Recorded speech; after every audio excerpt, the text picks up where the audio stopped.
Japan की धरती, लोगों का हुजूम और भव्य कार्यक्रम। लोगों की जुबान पर सिर्फ एक ही नाम, मोदी मोदी।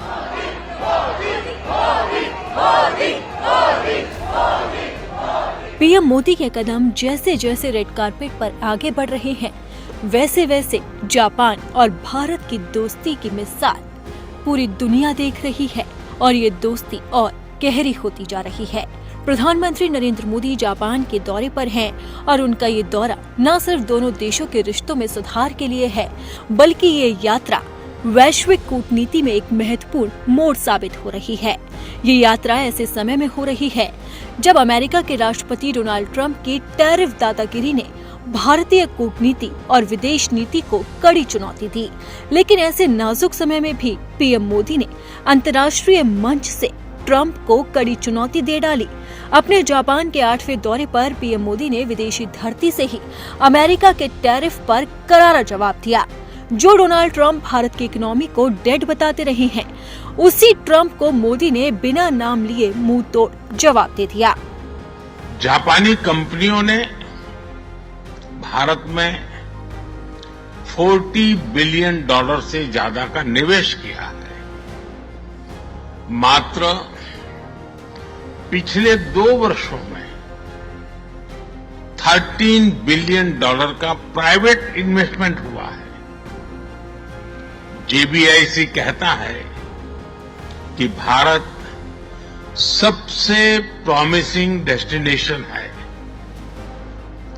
जेट्रो बताता है कि 80% कंपनियां भारत में एक्सपांड करना चाहती है और 75% ऑलरेडी मुनाफे में है। यानी in India capital does not just grow, it multiplies.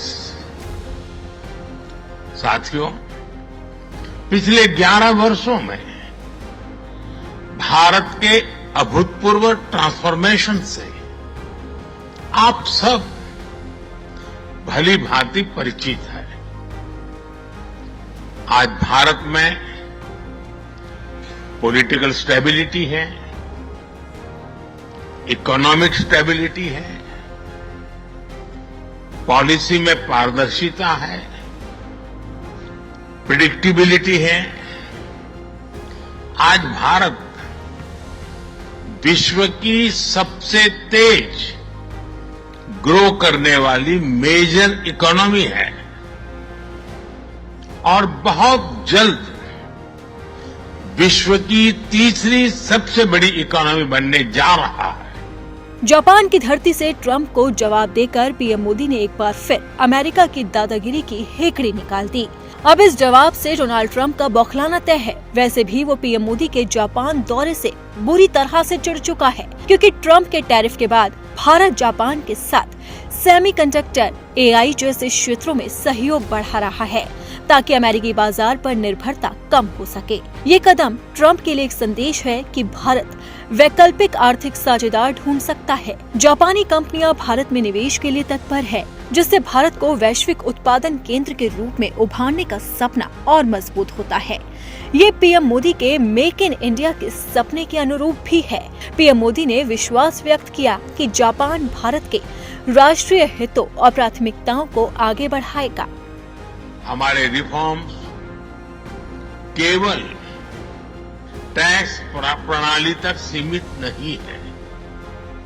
हमने ईज ऑफ डूइंग बिजनेस पर बल दिया है। बिजनेस के लिए सिंगल डिजिटल विंडो अप्रूवल की व्यवस्था की है।